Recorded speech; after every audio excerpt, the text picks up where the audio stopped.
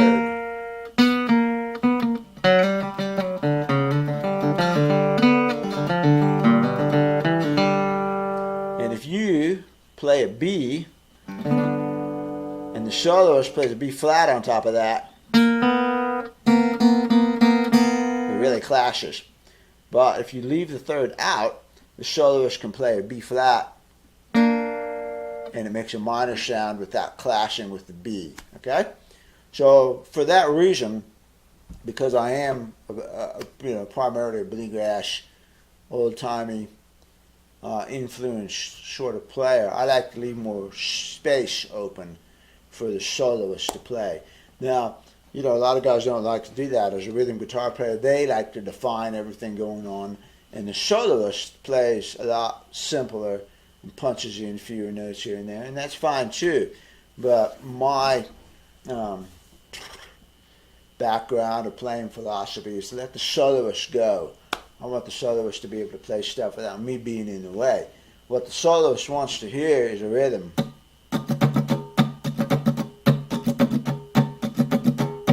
He wants to hear a groove going on.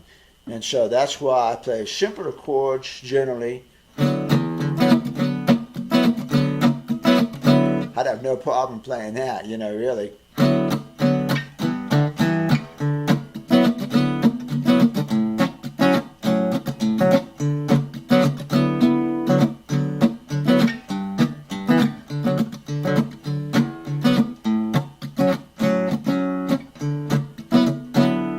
That would give the soloist all kinds of room to go ahead and do their solo.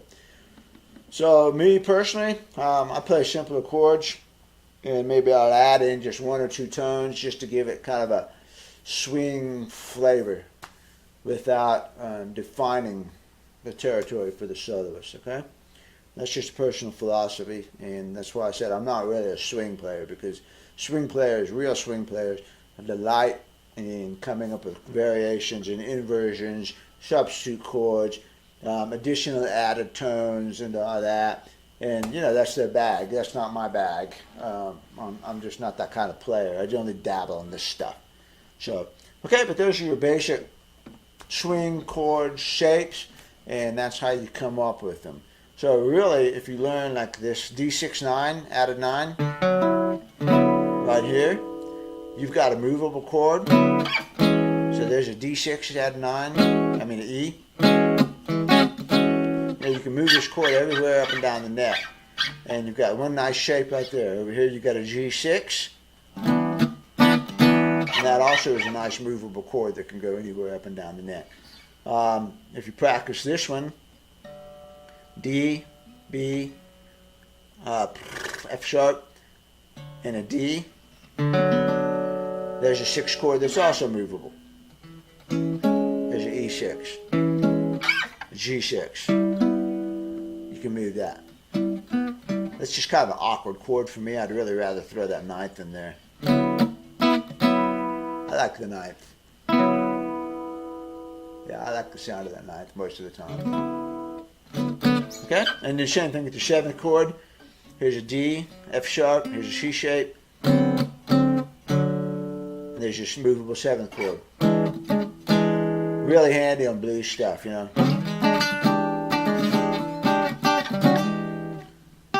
throw that G in there and you've got a nice bluesy sound.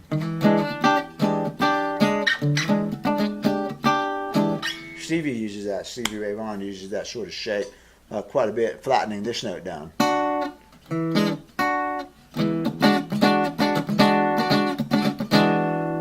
That shape, okay? But that again is an added note onto this basic 7th chord shape.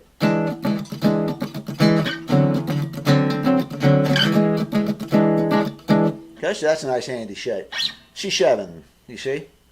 Here's a C7. So it's a C7, you add a 9th on there. The 9th is a D.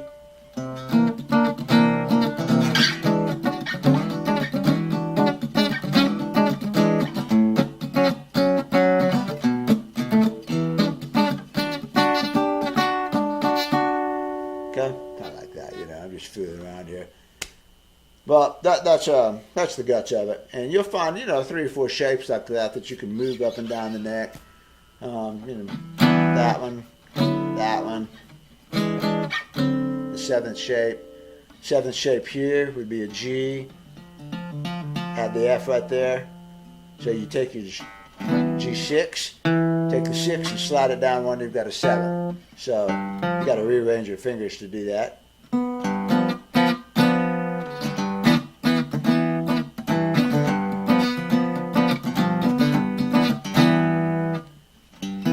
From this chord, all you got to do is reach over here and bop this note down, and you got your root. Your root would be the 3rd. Now you're defining the 3rd, which is okay.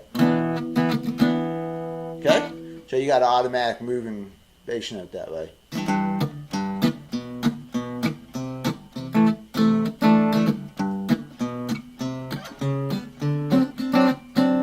See what I'm doing there? This is the same.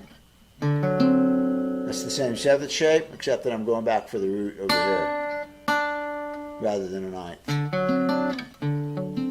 I could do a 9th. So if you're paying attention to this, and I know you got to sit down with your guitar and play with it.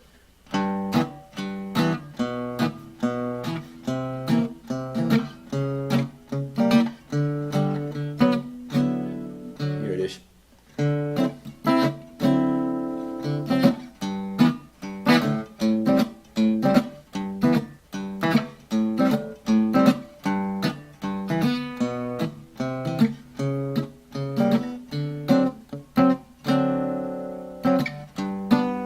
Good. There you go. So Panhandle Rag for the last time. D6 add 9. A G6. D6 add 9. A6. Your B minor 7. A6. A6 with the C sharp in the bass. Back to the D9. You could end on another D chord if you wanted to. Okay, there you go.